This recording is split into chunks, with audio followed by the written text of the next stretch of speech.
सबको मेरी नमस्ते। तो ये मैंने सोचा सवेरे सवेरे उठ के थोड़ी सी सफाई कर लेती हूँ, लेकिन गर्मी हो जाए दोपहर के टाइम तो फिर मैंने झाड़ू लगा लिया है, घास भी पाड़ ली है थोड़ी सी। बाकी का गर्मी चली जाएगी ना, शाम को कर दूँगी अच्छे से साफ़। और कपड़े सोचा कपड़े धो लूँ बैठ के, तो कपड़े भी धो लिया। विहान के कपड़े तो अंदर से आगे से बाजू के काफ़ी गंदे कर लेता है, इसके तो काफ़ी साबुन लगा के रगड़ने पड़ते हैं, क्योंकि ये भी पूरा दिन काम में ही लगा रहा है।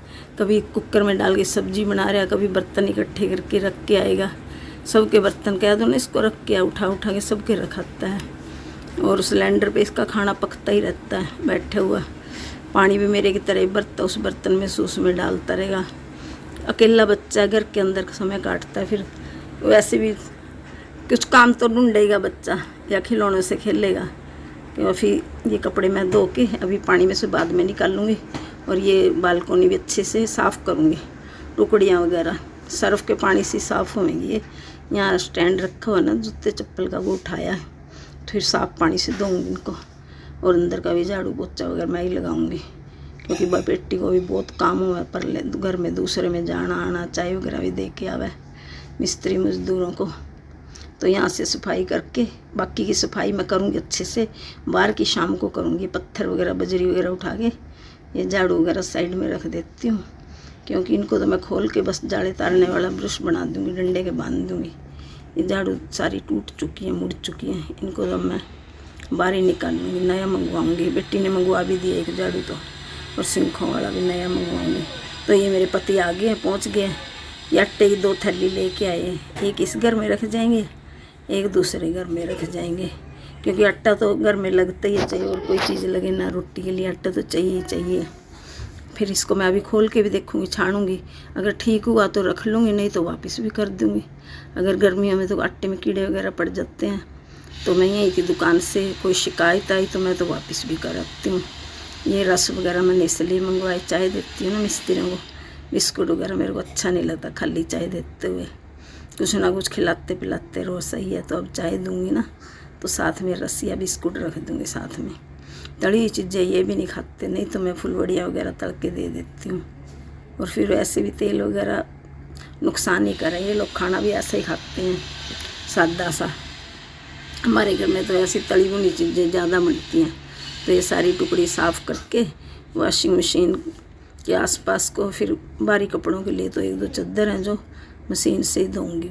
इसमें इकट्ठे करके रख दिया मैंने गंदे कपड़े मशीन के अंदर। छोटे छोटे कपड़े जो ज़रूरी होते हैं वो डेली धो देती हैं। हेलो एवरीवन, आज मैं अपने हाथों की वैक्सिंग कर रही हूँ। काफ़ी टाइम हो गया था, तो ये देखिए मैं इस तरीके से वैक्सिंग कर रही हूँ। वैक्सिंग किसी भी तरीके से आप कर सकते हो, चाहे मेरी तरह कर सकते हो, या हेयर रिमूवल क्रीम की यूज़ से, या फिर थ्रेडिंग से, या फिर जेंट्स के लिए भी अगर वो शेविंग करते हैं, शेव करते हैं, तो उसके बाद आपको पता है वैक्सिंग के बाद रैशेज़ होना आम समस्या है। तो यहाँ पर देखिए मैंने वैक्सिंग कर ली थी। वैक्सिंग के बाद मैंने गीले टॉवल से अपने हाथों को अच्छे से क्लीन कर लिया था। इसके बाद अब मैं लगाने वाली हूँ न्यूड की तरफ से हेयर रिमूवल लोशन, जो कि बहुत ही ज़्यादा मुझे पर्सनली पसंद आया है, क्योंकि ये हमारे स्किन का जो पीएच होता है उसे नेचुरली बैलेंस करता है, और हमारी स्किन को बहुत अच्छे से मॉइस्चराइज भी करता है, और जो इंस्टेंटली हमारी जो स्किन में ड्राइनेस आ जाती है वैक्सिंग के बाद उसे प्रिवेंट करता है। इसके अलावा हमें पता है कि वैक्सिंग के बाद कई बार हमारी स्किन में ईचिंग होने लग जाती है, रैशेज़ भी होते हैं। भाई मैं अगर वैक्सिंग करवाती हूँ, इवन पार्लर पर जाके करवाती थी, तब तो मुझे रैशेज़ ज़रूर होते थे, तो उससे भी आपको प्रिवेंट करता है। बहुत ही अच्छा प्रोडक्ट है। और आपको पता है न्यूड के सारे जो प्रोडक्ट्स होते हैं वो केमिकल फ्री, पैराबेन फ्री होते हैं, और ये काफ़ी अच्छा स्पेशलाइज्ड प्रोडक्ट है। और इसके अलावा इसमें काफ़ी सारे अच्छे एक्टिव इंग्रेडिएंट्स पाए जाते हैं, जो कि आपकी स्किन को एक सूथिंग इफेक्ट देते हैं। और कॉस्ट की बात करूँ तो ये काफ़ी ज़्यादा कॉस्ट इफेक्टिव है, तो इसका मतलब आपकी पॉकेट बहुत ज़्यादा, आपको ज़्यादा पैसे भी नहीं खर्च करने पड़ेंगे। तो इसको कैसे यूज़ करना है तो आप देख सकते हो, मैं आपको स्क्रीन पर दिखा रही हूँ। वैक्सिंग के बाद आपको थोड़ा सा लेना है न्यूड की तरफ से ये जो प्रोडक्ट है जिसका नाम है आफ्टर हेयर रिमूवल लोशन, और इसको थोड़ा सा यूज़ करते ही देखिए कितना अच्छे से इसका वाइटनिंग और क्रीमी इफेक्ट स्किन पे देखने को मिलता है। तो मेरे को यहाँ पर 3 से 4 मिनट में अच्छे से अपने हाथों को यहाँ मसाज कर रही हूँ क्रीम से, ताकि ये क्रीम अच्छे से मेरी स्किन में पूरी तरीके से एब्जॉर्ब हो जाए, ताकि मेरी स्किन अच्छे से मॉइस्चराइज हो जाए और ड्राइनेस बिल्कुल ही स्किन दूर हो जाए।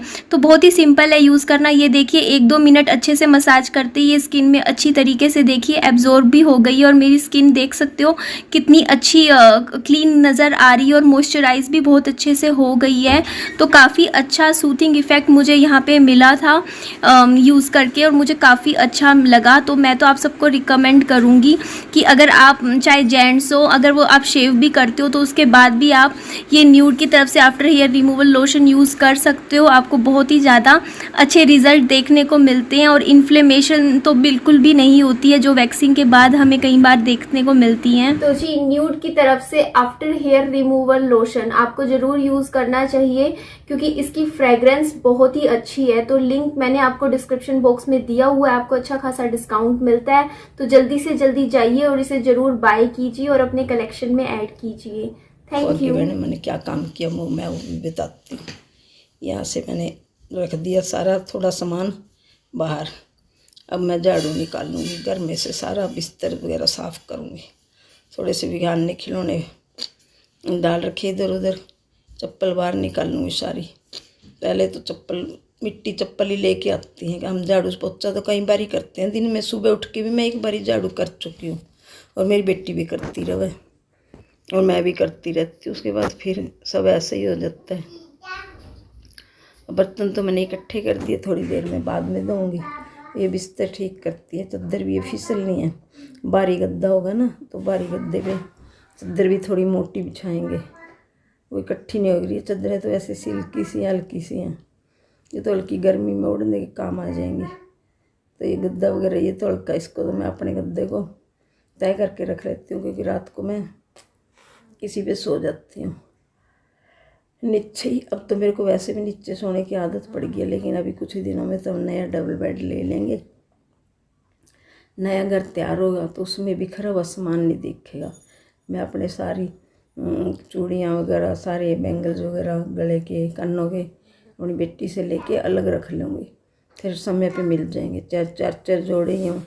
अब तो मैं कानों में भी नहीं कुछ डाल रखा, टोपस वगैरह कोई चीज़ भी, क्योंकि मैं एक सामान उठाती हूँ ना, सामान इस तरीके से रखो 4 नीचे गिरता है, ये लगता है टूट ना जाए। सामान उठाने से डरती हूँ क्योंकि सामान कुछ उस घर में भी है सारा ऐसे ढक के रखा हुआ है। वो उस घर में तो मिट्टी मिट्टी हो रही है, एक बारी सफाई हो जाए।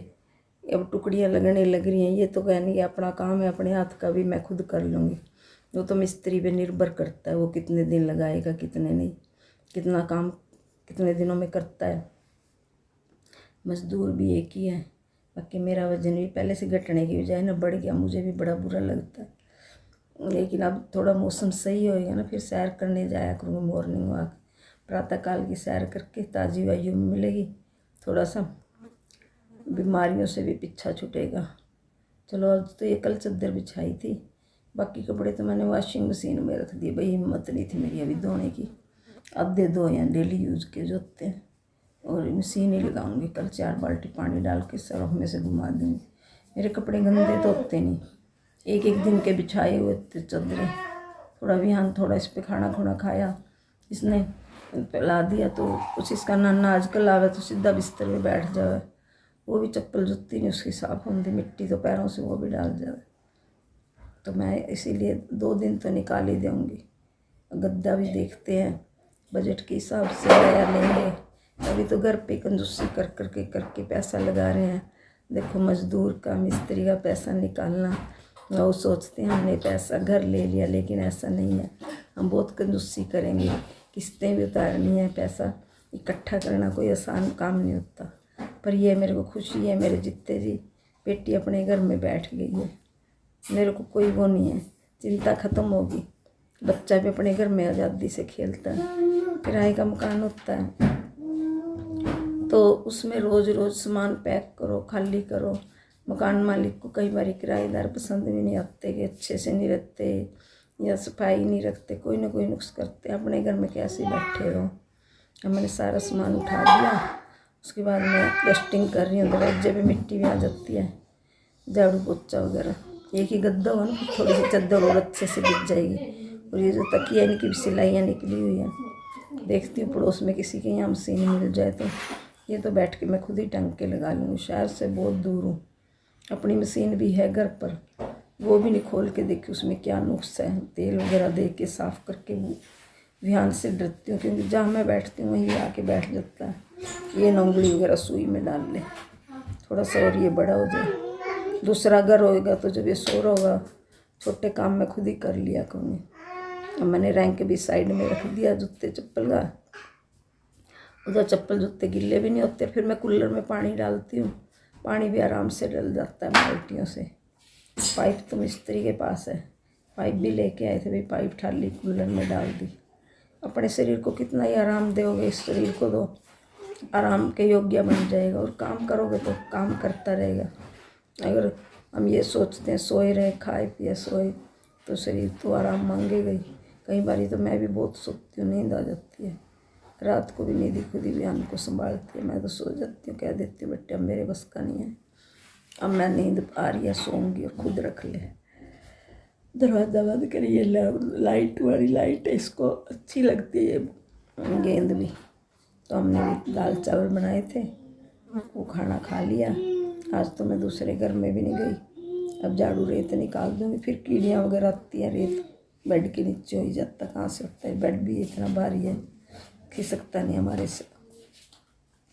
अब बेटे को कह रही हूँ बेटे ठीक ठीक हल्का सा बेड लइए, या तो बेड इस कमरे में रख लेंगे, ये पलंग दूसरे घर में भेज देंगे, इसमें सर्दियों के कपड़े रख देंगे। डबल बेड पे फिर माँ बेटी इकट्ठी सो जाया करेंगे विहान को बीच में, और सर्दियों में भी आराम से गद्दे लेके आराम से बेड पे रहा करेंगे। वैसे भी मेरे को डबल बेड पे सोने की आदत है। डबल बेड पे मैं तो घर भी अपने कुंवारी थी जब भी डबल बेड पे सोती थी। मेरे को आदत ही है खाट पे सोने की आदत, फोल्डिंग पे, इन पे मेरे को नींद नहीं आती, पर अपना काम चलाना हो तो नींद आ जाती है। बच्चों का देखना, अपना थोड़ा ना देखना। ये लोग, इसके साथ मैंने थोड़ा सो रेत बाहर निकाल दिया, और हमारे विहान जी मेरे पीछे पीछे हैं।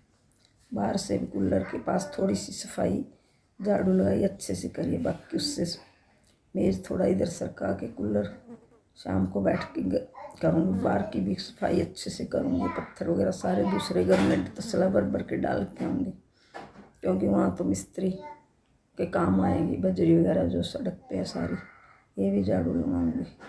पति भी आ गए, आटा लेके आए हैं। फिर ये अभी मैंने छान के देखा, आटा तो साफ है, कीड़े वगैरह कुछ नहीं है। 2 थैली ले आए कि यहाँ रखेंगे फिर दूसरे घर में, नहीं तो मैं तो वापस भी कर रखती। मैं देख लेती हूँ राशन वगैरह साफ हो तो रखूँ। अब ये पोचा मैंने आधा लगाया, आधा भी इस पोचे को दोबारा भी साफ़ करूँगी, बाहर धो के ले आऊँगी, आधे घर में फिर लगा लूँगी। अभी एक ही रूम साफ़ किया, पीछे के भी कपड़े तय करके ऐसे ही रखे हैं। थोड़े से अपने कपड़े भी ढूंढ लूँगी कहाँ कहाँ हैं, चुन्नी सलवार कमीज़। बाज़ार जाऊँगी तो कुछ सूट अपने सिल गए होंगे लेके आऊँगी। ये देखो अब मैं सफाइयाँ कर रही हूँ। ये आदत मेरे को अपने पति की पसंद नहीं है। चप्पल जूती सैंडल सीधे गंदे से पैर है, नहाते नहीं, लेके कमरे में चले आवे, और अभी बेड पे भी बैठ जाएंगे, ना पैर पोंछने ना झाड़ने। मेरी इसीलिए नहीं इनसे बढ़ती बिल्कुल भी। कपड़े बदलने ने कहेंगे तो मैंने इतना काम किया, जो भी आपको दिखा दिया। मैं अब वीडियो अपनी डेली नहीं तो कभी भी बेटी को काम होगा तो उस दिन नहीं डलेगी, और नहीं डालूँगी, कोशिश करूँगी कुछ ना कुछ नया करके दिखाने की। और आप मेरी वीडियो को लाइक करना, सब्सक्राइब करना। वीडियो देखने के लिए आप सबका धन्यवाद। आप सबको मेरी नमस्ते। बड़ी छोटी सभी बहनों को, बच्चों को बहुत सा प्यार। अपना गर्मी से ध्यान रखना, गर्मी बहुत पड़ रही है, और अपना गर्मी से बचाव रखना। धन्यवाद।